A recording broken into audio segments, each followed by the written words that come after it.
안녕하세요. 수익의 달인 수달스탁입니다. 2021년 5월 21일 오전장 미리 보기 시간입니다.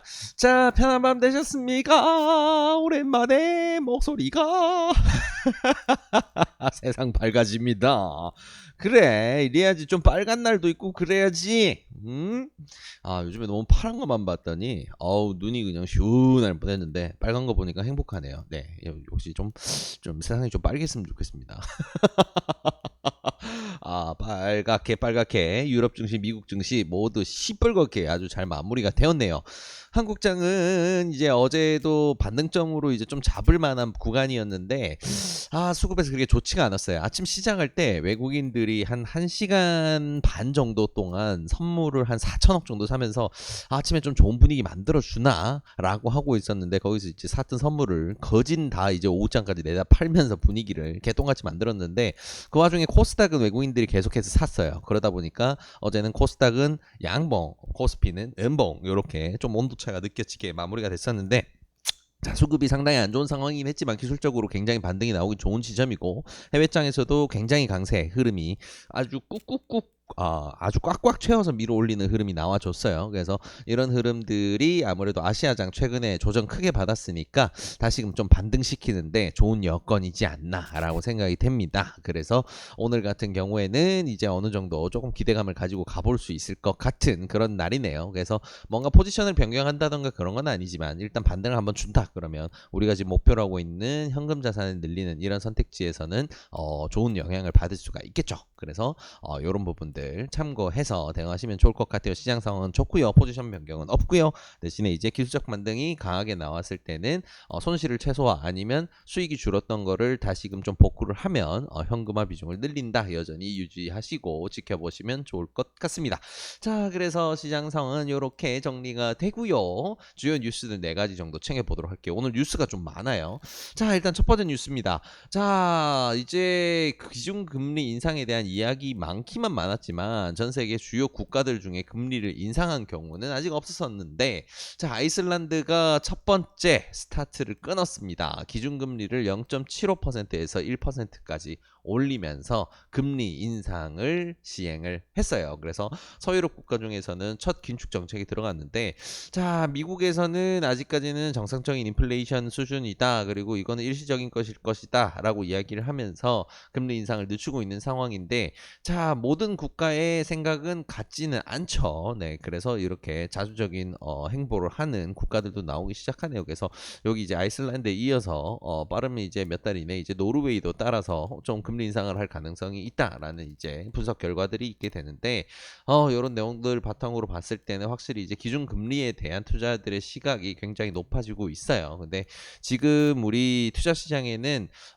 유동성 공급을 통해서 거품이 많이 끼어 있는 종목들도 상당히 많습니다. 근데 이런 긴축 재정으로 들어간다라고 하는 거는 이런 거품이 빠지게 되는 굉장히 좀 강한 조정의 빌미가 되기 때문에 굉장히 조심해야 되는 요소죠. 그래서 미국이 금리 인상을 안 한다고 해서 전 세계가 모두 가만히 있지는 않는다라는 게 이런 사례를 통해서 또 증명이 되네요. 그래서 아이슬란드 같은 경우에는 기준금리 인상에 대해서 이제 대응에 나섰고요.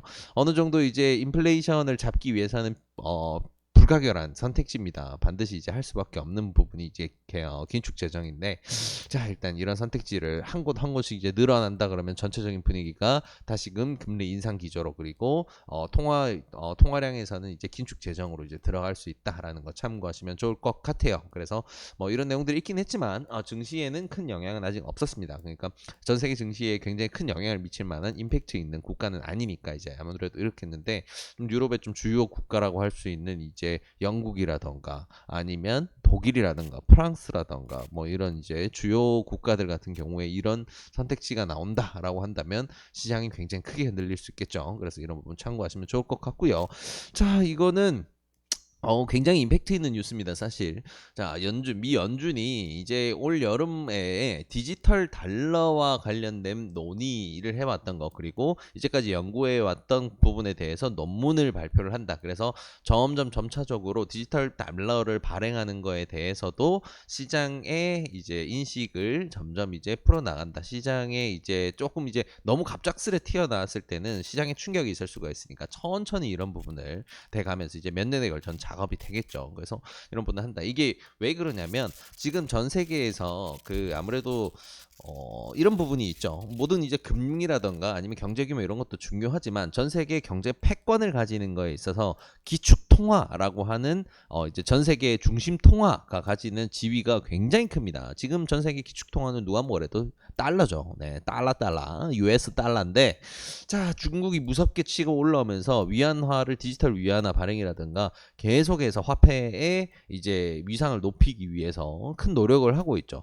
이러다가 미국 입장에서는 까딱 잘못해가지고 이 기축통화 자리를 중국에게 뺏기기라도 한다라고 한다면 어마무시한 아쉬움을 남기게 되겠죠. 이제까지 전 세계에서 금융시장을 쥐락펴락할 수 있는 데는 달러를 발행하는 국가다라는 것도 굉장히 큰 부분인데 그런 부분을 이제 어느 순간 뭐 다 같이 바꾸자 해서 바꾸는 건 아니지만 사용 빈도에서 위안화나 다른 화폐에 밀리면서 달러가 그런 부분에서 활용도에서 떨어진다라고 한다면 달러 패권이 무너질 수가 있습니다. 이제 그런 거를 사전에 방지하기 위해 트렌드가 바뀐다라고 한다면 당연히 그 시장을 뺏기지 않기 위해서 노력을 하겠죠. 그래서 연준 같은 경우에는 이제 중국에 이어서 미국 같은 경우에도 디지털 화폐의 발행에 대한 부분을 고민을 한다라는 거. 자, 이 부분은 뭐 우리 소통방통에서도 몇 번 이야기를 나누기 했었지만 디지털 화폐 같은 경우에는 가상화폐랑 전혀 다른 개념입니다. 네, 이거는 그냥 화폐인데 실물로 이제 종이로 된 거를 이제 발행하는 게 아니고 디지털로 발행을 한다라는 거 이런 부분이 결국 이제 포인트다 보니까 가상화폐랑은 전혀 다른 개념입니다. 그래서 이건 그냥 화폐예요. 네, 그래서 이런 부분이 있구나. 그래서 이거 관련주들 같은 경우에는 우리가 대표적으로 알고 있는 게 이제 KCT나 한네트 같은 종목들이 있는데 최근에 이 친구들이 가상화폐가 급락하는 구간에서 한번 중국의 이제 디지털 위안화 관련된 이야기가 나오면서 강한 파동을 만들었어요. 그래서 비트코인과 디지털 화폐가 그동안은 좀 엮여서 움직이는 느낌이었다면 이번에 좀 디커플링을 제대로 시키고 있는데 이런 재료들 바탕으로 해서 좀 강한 파동 만들면서 아예 디커플링 시켜버리는 이제 가상화폐가 떨어지면 디지털 화폐가 오르게 되는 이런 흐름이 나올 수도 있겠죠. 그래서 이런 부분은 굉장히 이제 매매하기 어려운 급등락 종목들이지만 이런 종목들 다루기 좋아하신다면 구간 잘 보시고 대응하시고 가지고 노시기에는 굉장히 좋은 재료가 나왔다라는 거 참고하시면 좋을 것 같습니다. 자, 그리고요 다음 뉴스는 여행 관련입니다. 자, 개인적으로 이제 뭐 좀 개인적인 이야기를 나누거나 아니면 소통방이나 트레이닝룸에서 이야기를 나눌 때 이거 정말 가치주로서 오랫동안 가져가기 좋은 종목 뭐가 있냐, 지금 시점에서 가격 부담 없이 좀 잡을 만한 게 뭐가 있을까라고 고르라고 한다면 저는 요즘에는 계속해서 아시아나항공을 이야기를 하고 있던 상황이었거든요. 이제 이런 상황입니다. 포스트 코로나 시즌이 오게 된다면 망하지 않은 항공사 그리고 망하지 않은 여행사 같은 경우에는 실적 개선 그리고 주가 반등의 기회만 굉장히 많이 남았죠. 특히나 항공업 같은 경우에는 그 물동량 증가로 인해서 이제 여객은 줄었지만 화물 운송이 많아져서 거기다 이제 운임도 증가를 했죠. 이런 부분들이 더해지면서 실적 개선은 이미 많이 된 상황이었어요. 그래서 투자자들의 심리 개선이 굉장히 필요한 부분인데 이제 이런 부분까지 이렇게 여행이 점점점 이제 열리기 시작한다. 물론 이제 백신 접종한 사람에 대해서만 연다라는 이야기가 나오긴 했지만 이런 부분이 키워드로 작용하게 된다면 항공사들 다시금 멋진 파동이 나올 수 있겠죠. 아시아나항공 같은 경우에는 개인적으로 굉장히 좋게 보는 게 회사가 굉장히 힘들더라도 이제 정책적으로 나라에서 밀어줘서라도 대한항공이 인수를 하는 방향으로 해서 회사의 도산이라던가 회사의 굉장히 위험한 상황을 막아주고 있다라는 게 굉장히 중요한 포인트로 작용을 해요. 그러면 결국은 이제 바닥은 바닥이라 할 수 있는 영원은 막아주는 거고 도산은 막아준다라고 한다면 실적 개선이 된다면 반등이 되겠죠. 거기다가 인수합병이라는 이슈까지 더해지게 된다면 굉장히 강한 파동이 나올 수가 있고요. 그래서 지금 뭐 주봉이든 월봉이든 일봉이든 그냥 바닥 구간에서 놀고 있는데 이런 종목 같은 경우에는 뭐 1, 2년 보고 천천히 쭉 가져가 보시기를 굉장히 좋은 추천으로서 말씀을 다시 한번 드립니다. 예전에도 한번 아시아나항공 말씀드렸을 거예요. 네, 아무튼 그래서 아시아나항공 이런 거 좀 재밌게 볼 수 있는 내용들, 유럽 여행길이 다시 열린다라는 거. 그래서 여행주들 요즘에 또 자전거 주들도 또 움직이고 있는데 참 좋은 여행이라든가 이런 것들은 여행주이기도 하고 자전거주이기도 하고 그래서 이렇게 이제 더블로 엮이는 애들 굉장히 재밌는 선택이 될 수 있을 것 같고요. 아무튼